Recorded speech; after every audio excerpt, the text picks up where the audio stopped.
మావా, అసలు శ్రీరాముణ్ణి కోదండరాముడు అని ఎందుకంటారో తెలుసా? ఆయన విల్లు పేరు కోదండం. ఇది సాక్షాత్తు విశ్వకర్మ తయారు చేసిన ఒక సెలెస్టియల్ మాస్టర్ పీస్. కోదండం అంటే వంగిన విల్లు అని అర్థం. కానీ దీని పవర్ మాత్రం మామూలుగా ఉండదు.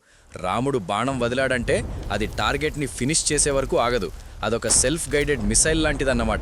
శత్రువు ఎక్కడ దాక్కున్నా, ఏ లోకంలో ఉన్నా సరే బాణం వెళ్ళి వాడి పని పట్టేసి మళ్ళీ రాముడి అమ్ముల పొదిలోకి తిరిగొచ్చేస్తుంది. రాముడు యుద్ధంలో వింటినారిని ఒక్కసారి లాగి వదిలితే ఆ వచ్చే సౌండ్కి రాక్షసుల గుండెలాగిపోయేవి. అదొక సూపర్ సోనిక్ వేవ్ లాగా గాలిని చీల్చుకుంటూ వెళ్తుంది. ఆ సౌండ్ వింటేనే సగం యుద్ధం అయిపోయినట్టే. చాలామందికి తెలియని విషయం ఏంటంటే, రాముడు తన వనవాసం టైంలో అగస్త్య మహర్షి దగ్గర ఈ కోదండం తీసుకున్నాడు. ఇది విష్ణుమూర్తికి చెందిన విల్లు. ఒకప్పుడు పరశురాముడు కూడా దీని పవర్ చూసి షాక్ అయ్యాడు. అందుకే రాముడు ఎప్పుడు కనిపించినా ఈ విల్లుతోనే కనిపిస్తాడు.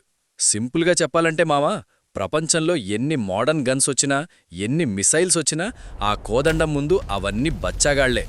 అదొక డివైన్ వెపన్ మాత్రమే కాదు, ఒక జస్టిస్ సింబల్.